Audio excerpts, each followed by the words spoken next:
Okay, this is Orlando Wilson. I'm sure some of you can see I'm back in my old hood after being away for a few years, here for a short visit. If you don't know where I am, then guess. I just been popped a question by somebody, reference security companies and people in the security business. And the question was, do I think people with no experience should be in the security business? Well, it depends. It depends on what they're doing in the security business. And this was relating to, there's a lot of people apparently buying into the security business that has no experience. They don't have any experience. And from what I understand, one of the main motivators for this was in US and other places, when a lot of policing started to go private, when a lot of people started to defund the police and everything else, private security stepped in. And I've heard that there's quite a few people with security companies now that's on the books as owning security companies. They have no experience. Is this a positive? Is this a negative? Well, it all depends on the person. It depends on the person's ego. I don't see any problems with it. I know of a couple of people that's bought into security companies that had no experience. They've done it for business. And what they've done is bring in managers that actually have the security experience and close protection experience to actually run the jobs for them. I don't see any problems with that, as long as people are bringing in the managers that actually understand how to do serious close protection, etc., or provide security services. I remember years ago when I was in London, I come across one guy in particular, young guy that owned a security company, had a security company, and he had absolutely no experience in the security business. Some graduate, he's into other business, art and everything else, but he had a security business. Due to his background, he was in the art world, he was gay, he met a lot of people who needed security. And he was wise enough, and I met him a couple of times, he admitted, I got no experience in the security business, I'm learning as I'm going along. But he was wise enough, he brought in some good guys to work with him and do the contracts, to guide him. I don't see any problems with that. That guy had access to clients, and clients came to him that, you mean a lot of guys in the security business will never get, just due to social backgrounds, attitudes, and social circles.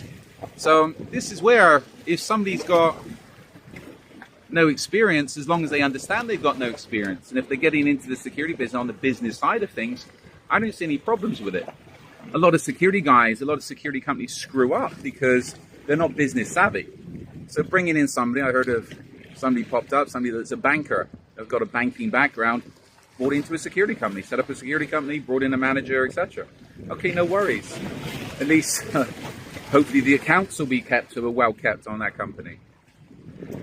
The problem is, and I come across, and I've seen some people do very well for themselves, so I'm not going to hate on them, they're making money. But the problem is for the clients, when they believe somebody that's BSing them and telling them they're James Bond on steroids and they've got no experience whatsoever. The problem is when these people with no experience set up a company or get clients, and a lot of these people do get clients because they bullshit the clients. When these people get the jobs and they do the jobs themselves, their egos don't allow them to bring in people that actually know what they're doing for various reasons. Why? They don't want to bring in people that know what they're doing, or professionals, because it will make them look bad. The people that are professional, the clients will soon work out, and these people are insecure to say, okay, the clients will take the people that's professional, and they'll understand that I've been feeding them a lot of lies. So what usually happens with these guys, girls, is they bring in people that are a lower quality than them, even though they've got no experience. So they bullshit a client into paying big job, big money, because they think they're hiring some high-speed international professional and are hiring some Walter Mitty. And then the Walter Mitty will bring in other Walter Mitties because he's too afraid, they're too afraid to bring in professionals because it will make them look bad. And then you end up with a complete and utter clusterfuck. The clients end up getting screwed. Sometimes I know clients has been in denial for a lot of times. They keep the waltz because they like them, they believe they're BS, there's something going on. I'll keep it polite and leave it there. But this is where it's a security business. It's strange. It's a very strange business. And a lot of people that's getting the contracts, I know for a fact, yeah, they might have security licenses, but it doesn't mean they got experience. In most places, UK, it's easy to get a close protection license. Where I am now, it's easy to get the security license. Getting an agency license can be a lot more difficult. I think even for a basic security guard agency, you need 2 years of having a D license, a security guard license, before you can apply. Investigation agency, 2 years provable experience, and then you need to set up an agency, set up a company, set up an agency, be inspected, etc. So it's a lot more difficult here than it is in a lot of places. So as long as things are done properly, and when people with no experience are coming into the security business, I got no issue with that. As long as things are done properly. You all have to start somewhere. And if somebody doesn't have the experience and they're willing to learn, and they're honest about their experience, and they're learning as they go along, okay, no problems. As long as they got good guides, they can be a lot more. I'd sooner trust somebody like that that's conscientious, rather than some gung-ho tactical person that really has no clue about what they're doing. They've just seen some videos on YouTube. They might have been in the military, but they've just been watching videos on YouTube and maybe done some BS courses, and now they're out to save the world. Those are the people that cause the problems and usually end up crashing businesses and causing problems for clients. So, my perspective, everybody's got to start somewhere. Somebody's got no experience. As long as they get the experience and they're honest, I don't see any issues. In the meantime, follow me along on social media. I've got more of these videos going up. There's a lot up there already.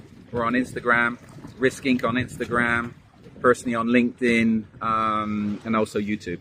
So follow us along on social media. There's a lot of videos up there on close protection, kidnap and ransom investigations, life skills, etc. Also, don't forget, I've got an array of books up on Amazon and a load of articles on our blogs. So follow me along on social media.